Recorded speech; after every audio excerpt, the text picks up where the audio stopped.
AC Verma capacitor question number 55 question आप यहाँ पे देख सकते हैं स्टूडेंट। तो चलिए इसको सॉल्व करते हैं स्टूडेंट। इस क्वेश्चन में आपको एक कैपेसिटर दिया गया है, एक कैपेसिटर जिसका प्लेट एरिया और प्लेट के बीच का सेपरेशन वगैरह दिया हुआ है। 100 वोल्ट एक सोर्स के क्रॉस इसको हम लोग कनेक्ट करते हैं, ठीक है।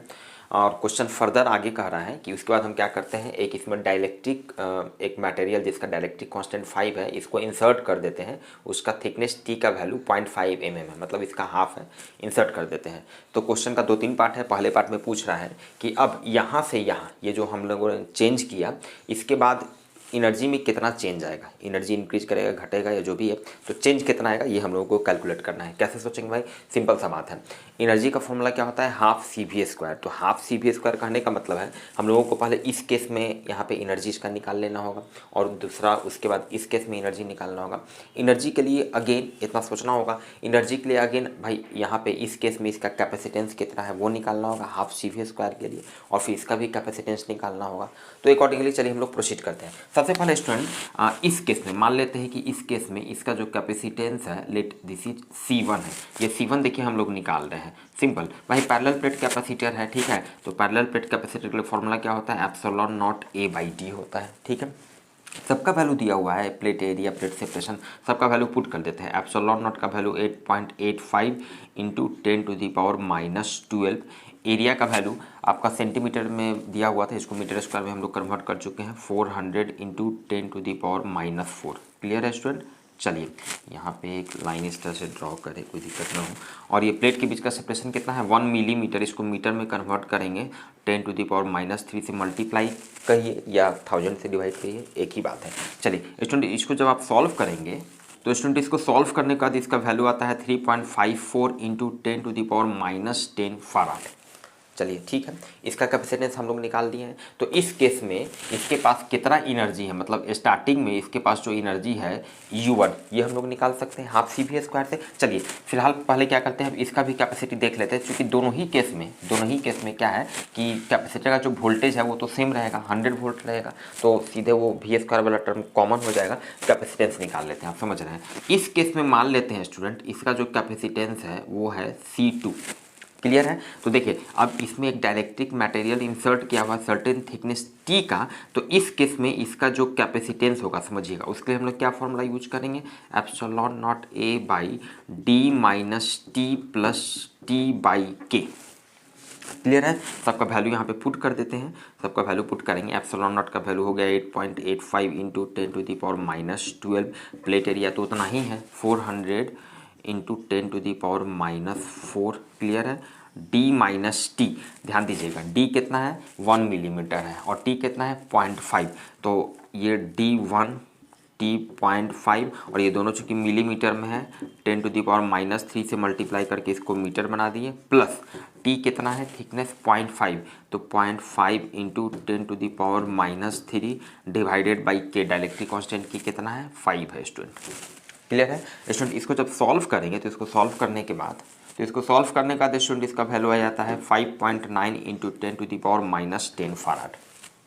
क्लियर है। चलिए दोनों का कैपेसिटेंस निकल चुका है। तो हम लोग क्वेश्चन के पहले पार्ट में भाई बोल रहा है कि अब ये जो कैपेसिटर इसके अंदर जब डाइलेक्ट्रिक मटेरियल इंसर्ट कर दिए तो एनर्जी में कितना चेंज हो रहा है, एनर्जी में चेंज। तो इस केस में शुरू में इसके पास एनर्जी U1 माने थे, और इस केस में मान लेते हैं इसके पास जो एनर्जी है ये U2 है। तो चेंज इन एनर्जी पहले वाले पार्ट के लिए चेंज इन एनर्जी कितना हो जाएगा, U2 - U1 से। ठीक है। क्वेश्चन का और फर्दर केस भी है, देखिए इसको केस 1 मान लिया है, ये केस 2 मान लिया है। ये हम इंक्रीज इन एनर्जी हम निकाल रहे हैं केस 1 से केस 2 होने में। ठीक है, क्लियर है। ये है केस 1 से केस 2 होने में, तो कितना एनर्जी में, तो U2 कितना हो जाएगा, हाफ C2, इसका जो कैपेसिटेंस है C2, और इसके क्रॉस जो इसका वोल्टेज है माइनस हाफ C1 V²। दोनों ही के लिए देखिए वोल्टेज, दोनों ही केस में कैपेसिटर के क्रॉस जो वोल्टेज होगा वो सेम होगा, चूँकि कंटिन्यूसली कनेक्टेड है, एक सोर्स के क्रॉस एक बैटरी के क्रॉस जो कि कंटिन्यूस मेंटेन कर रहा है पोटेंशियल डिफरेंस 100 वोल्ट के बराबर। क्लियर है। इसलिए दोनों का वोल्टेज भी सेम रहेगा, वैल्यू 100 वोल्ट। तो यहाँ से देखिए, यहाँ से V² कॉमन है, तो हाफ ये क्या करते हैं V² C2 - C1। ठीक है, यहाँ से हाफ इंटू V2 का वैल्यू हो गया कितना, 100 वोल्ट है, 100 वोल्ट है, ये 100 का स्क्वायर हो गया। C2 का वैल्यू कितना है, C2 दिस इज 5.9 इंटू 10⁻⁻10 इसमें भी है, इसमें भी 10⁻⁻10 है। तो ऐसा करते हैं ये 5 C1 का वैल्यू 3.54 और 10⁻⁻10 बाहर लिया, इतना क्या हो जाएगा, इतना एनर्जी हो जाएगा। इसको जब सॉल्व करेंगे स्टूडेंट तो इसको सॉल्व करने के बाद इसका वैल्यू आ जाता है 1.18 इंटू 10⁻⁻6 जूल, इतना आ जाता है, जिसको हम लोग फर्दर लिख सकते हैं 1.18 माइक्रो जूल। तो ये आपका आंसर हो गया, एनर्जी इतना अमाउंट से इंक्रीज करेगा। क्लियर है। क्वेश्चन का अब आगे फर्दर क्या कह रहा है, क्वेश्चन के बी पार्ट में स्टूडेंट, क्वेश्चन के बी पार्ट में अब कह रहा है कि अब हम लोग क्या करते हैं, अब हम लोग क्या करते हैं कि ये जो कैपेसिटर है इसमें जो डाइलेक्ट्रिक जो मटेरियल आपने फिल किया था अब उसको हटा लेते हैं, डाइलेक्ट्रिक मटेरियल को हटा लिए और साथ ही साथ ये जो सोर्स जिसके क्रॉस ये कनेक्टेड था इस सोर्स को भी डिसकनेक्ट कर देते हैं, सोर्स को भी हटा लिए। केस 3 इसको हम दिखा रहे हैं।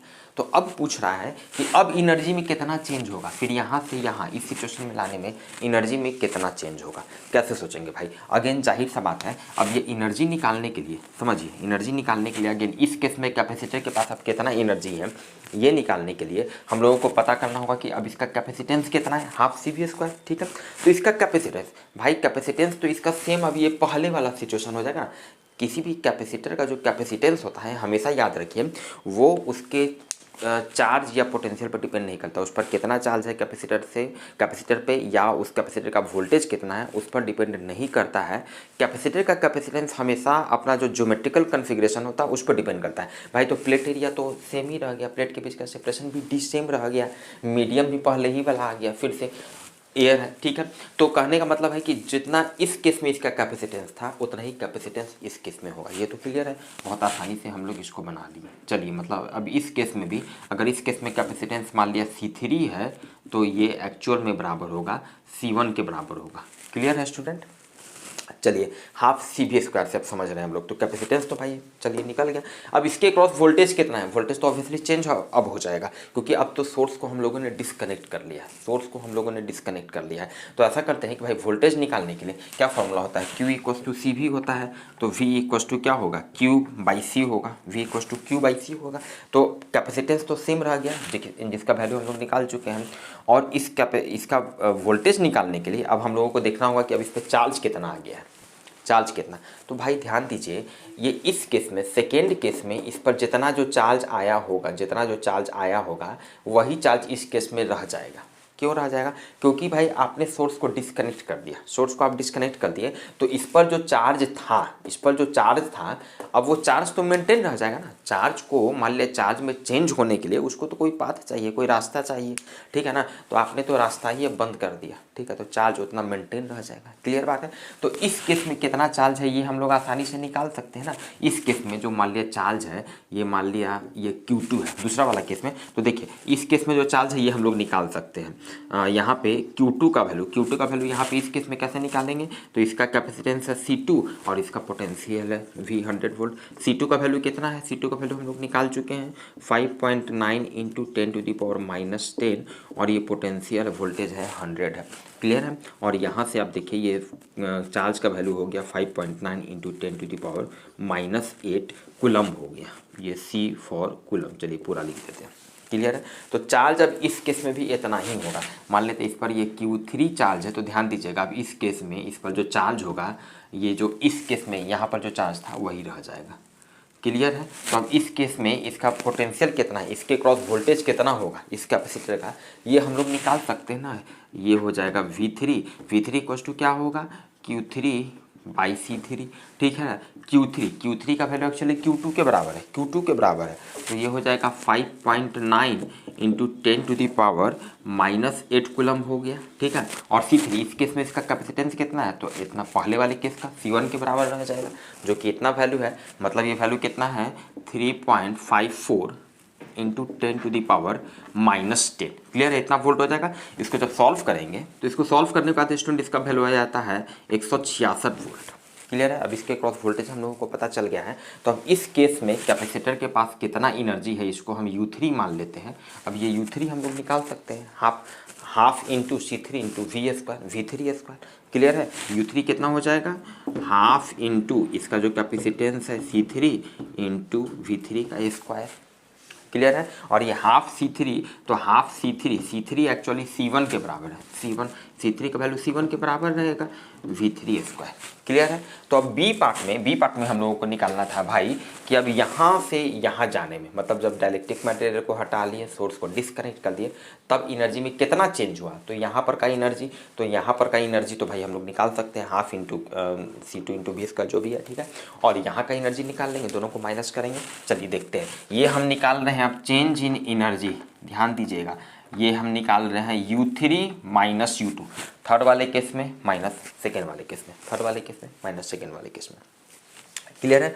चलिए U3 माइनस U2 देखते हैं। अभी मान के चल रहे हैं, अभी पता नहीं है कि भाई एनर्जी बढ़ रहा है घट रहा है क्या हो रहा है, तो हम एक माइनस कर देते हैं। माइनस आ जाएगा तो पता चल जाएगा भाई कि ऑलरेडी इसका मतलब U2 का ज़्यादा होगा। अगर पॉजिटिव आ गया इसका मतलब पता चल जाएगा कि U3 में थर्ड वाले केस में एनर्जी और बढ़ चुका है।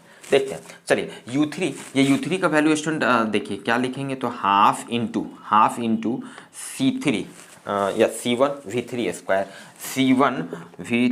स्क्वायर, ठीक है, माइनस हाफ इंटू U2 का वैल्यू कितना हो जाएगा, हाफ इंटू C2, ठीक है, हाफ इंटू C2 और ये हो जाएगा V स्क्वायर। इस केस में V का वैल्यू 100 है। क्लियर है। चलिए सबका वैल्यू पुट करते हैं। हाफ तो कॉमन है, सारा अलग अलग है तो लेना पड़ेगा। ये C1 का वैल्यू कितना है, 3.54, दिस देखिए 3.54 इंटू 10⁻⁻10 इंटू V3 का स्क्वायर, V3 कितना है 166 है।